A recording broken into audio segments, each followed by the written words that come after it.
وسیم رضوی صاحب کو کھڑا کیا کہ دنگے ہوں گے، فسادات ہوں گے، اور اس کے بعد ہندو مسلمان ہوگا، اور موجودہ وقت میں ہندو بھائیوں کو کہیں گے کہ دیکھو ہندوؤں، تم کو صرف بھارتیہ جنتا پارٹی بچا سکتی ہے، تم کو صرف مودی اور یوگی جی بچا سکتے ہیں، وہی آئے ہیں ایشوریہ اوتار لے کر اس زمین پر، اس دھرتی پر، اور وہی تم کو بچا سکتے ہیں۔ دیکھو یہ ہندو مسلمان تم کو کاٹنے پر آ گیا، ابھی دنگا شروع ہو گیا۔ جتنے بھی دنگا ہوئے، گجرات کا دنگا ہوا، پولیٹیکل سیاسی نیت، اور مظفر نگر میں فسادات ہوئے سیاسی اغراض و مقاصد سے۔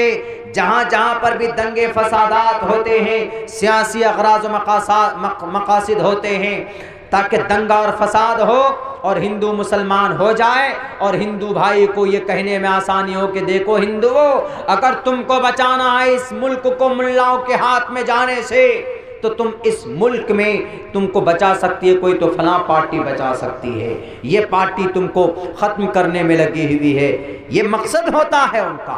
لیکن میں کہنا چاہوں گا بھارت کے ہمارے ہندو بھائیوں سے اور مسلمانوں سے بھی، اور خصوصاً وسیم رضوی سے، کہ وسیم رضوی تم اپنے ناپاک سازش میں تم کامیاب نہیں ہو پاؤ گے، اور ہوو گے بھی نہیں، اس لیے کہ اب مسلمان بھی ہندو بھی بے وقوف نہیں، وہ ایک دوسرے سے لڑیں گے نہیں۔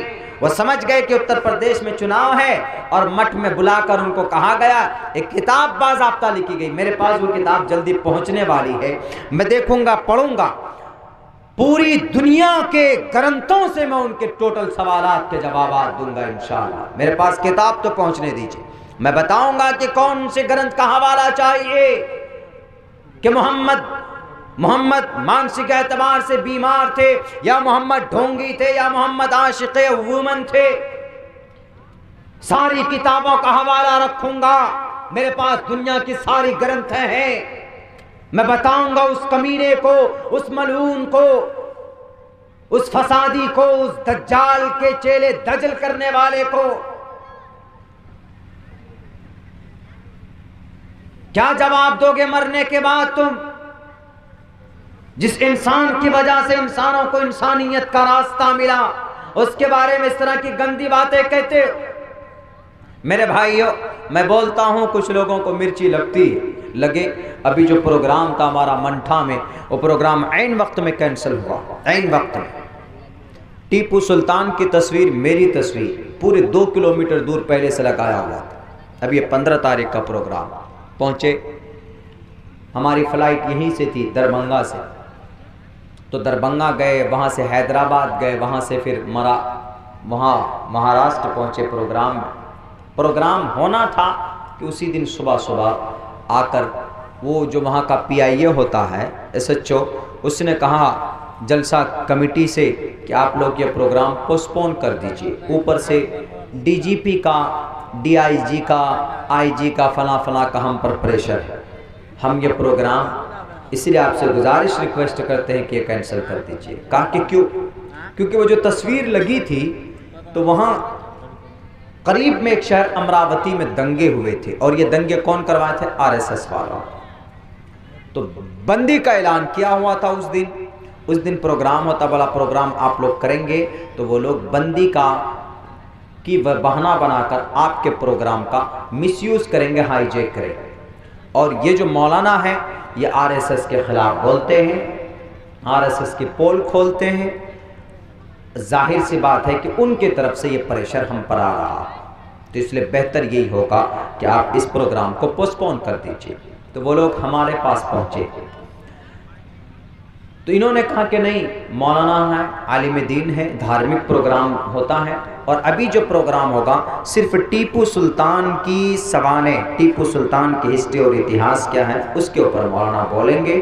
مولانا کسی RSS، بجرنگ دل، VHP، ABVP، فلاں ہندو مہاسبھا، یہ وہ فلاں ڈماکا، کسی پہ بھی نہیں بولے، صرف ٹیپو سلطان کے اوپر بولے، ٹیپو سلطان کی تاریخ کو پیش کریں گے لوگوں کے سامنے، اور ٹیپو سلطان کی تاریخ غلط طریقے سے پیش کی جاتی ہے آج تک ہندو بھائیوں کے بیچ میں، ورنہ ٹیپو سلطان کو شیر کیوں کہا؟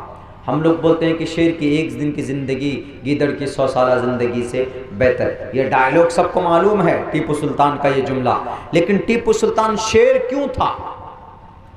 کیوں شیر کہا گیا اس کو؟ اس کی ہسٹری پڑھیے آپ کو پتا چلے گا کہ بیک وقت بھارت کے اندر ایک تنہا ایسا مسلم لیڈر جو 4 بڑی طاقت سے لڑ رہا تھا، چاروں طرف چاروں مخالف، اب بیچ میں تنہا وہ اکیلا لڑ رہا تھا۔ فتح علی سلطان عرف ٹیپو سری رنگا پٹنم میسور میں تھے، وہ ان کا قلعہ تھا۔ نظام دکن مسلم تھے، ٹیپو کے مخالف نواب محمد علی خان مراٹھا میں، ٹیپو کے مخالف مراٹھا سینا مراٹھا میں، مہاراشٹر میں وہ ٹیپو کے مخالف، اور انگریز ٹیپو کے مخالف، چاروں بڑی طاقت ٹیپو سلطان کے مخالف۔ لیکن ٹیپو سلطان نے کہہ دیا تھا کہ یہ چاروں بڑی جو طاقت ہے، انگریز نے ان تینوں طاقتوں کو خرید کر کہا کہ ٹیپو کو مجبور کرو، ٹیپو سلطان مجبور ہوگا، وہ ہم سے ہاتھ ملا لے گا، ہم اس دیش میں مکمل طور پر قبضہ کر لیں گے اور اپنی حکومت کریں گے۔ تو ٹیپو سلطان نے کہا کہ کبھی نہیں ہو سکتا۔ نظام دکن کو کہا کہ نظام تم میری مدد کرو، اس نے انکار کر دیا۔ محمد علی نواب محمد علی کو کہا، انہوں نے بھی انکار کر دیا۔ مراٹھا سیناؤں سے کہا، انہوں نے بھی انکار کر دیا۔ اور انگریز تو تھا ہی مقابلے کے لیے، انگریز تو چاہتا تھا کہ لڑائی ہو۔ تو انگریز نے ٹیپو سلطان کا جو وزیر اعظم تھا، میر صادق، میر معین الدین، میر قمر الدین، ان تینوں کو خرید لیا۔ اور یہ چاروں وہ تھے جو فوجوں کے سپہ سالار تھے۔ گولے جہاں پر لگنے تھے، توپ میں، میزائل میں، تو ان گولوں کے جگہ مٹی کا گولا بنا کر ڈال دیا تھا۔ کون؟ ٹیپو سلطان کا اپنا بڑا سپہ سالار میر صادق غداری کی بک گیا انگریزوں کے ہاتھوں، لالچ دیا ان کو پیسوں کا اور اپنے ایمان کا سودا کر لیا۔ جب مقابلہ ہوتا ہے تو میرے بھائیوں 90 دن تک لڑائی چلتی ہے سری رنگا پٹنم میں۔ جب 4 مئی 1799 کا دن صبح فجر کی نماز پڑھ کر قرآن کریم کی تلاوت کر کے جب یہ تلوار اٹھاتے ہیں، سر پہ پگڑی باندھتے ہیں، طاؤس نامی گھوڑے پر بیٹھتے ہیں اور انگریز کا جب مقابلہ کرنے نکلتے ہیں تو انگریز کے پیچھے سے گولی چلائی جاتی ہے، طاؤس اس کے گھوڑے کے پیر میں لگتی ہے تو گھوڑا گر جاتا ہے۔ پھر ٹیپو سلطان کے پیر میں 2 گولیاں ماری جاتی ہے، ٹیپو سلطان بھی نیچے گرتے ہیں، مگر لڑکتے ہوئے بھی مقابلہ کرتے۔ جب انگریز قریب آ جاتا ہے، غداری کس نے کی تھی اور بتا کون رہا تھا کہ ٹیپو سلطان ابھی اس راستے سے جا رہے ہیں، ٹیپو سلطان ابھی اس قلعے میں گھسے ہیں، یہ ساری انفارمیشن خود ٹیپو سلطان کا سپہ سالار جو تھا میر صادق، وہ بھی ملعون تھا، وسیم رضوی جیسا منافق تھا، ہپوکریسزم کو اس نے جنم دیا۔ اس ملعون نے، اس نالائق نے ہاتھ ملا لیا ان سے جا کر۔ وہیں پر ایک ٹیپو سلطان کے ایک وفادار نے دیکھا کہ میر صادق غداری کر رہا، تلوار سے اس کی گردن کو اڑا دیتا۔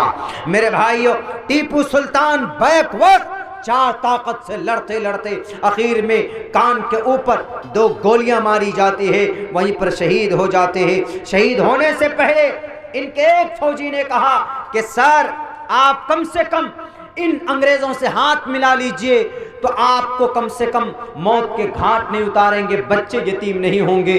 تو ٹیپو سلطان نے اس وقت میں کہا تھا کہ شیر کی 1 دن کی زندگی گیدڑ کی 100 سالہ زندگی سے بہتر ہوتی ہے۔ میں آج سر پہ کفر باندھ چکا ہوں نجیب خان، اس کا نام نجیب خان تھا جس نے کہی تھی یہ بات۔ میں آج سر پہ کفن باندھ چکا، میں اپنے ساتھ اپنے بچوں کو بھی اللہ کے راستے میں اور بھارت کے راستے میں قربان کرنے کے لیے میں تیاری کر چکا ہوں۔ تم کون سی زندگی کی بات کرتے ہو؟ جب ان کے کن پٹی پر گولی لگی، 2 گولی نیچے گر گئے، ان کے لاش پر کھڑے ہو کر جنرل ہارس نے کہا تھا کہ وی وان، ہم جیت چکے، ہم بھارت آج سے ہمارا ہے، یہ ملک ہمارا ہے۔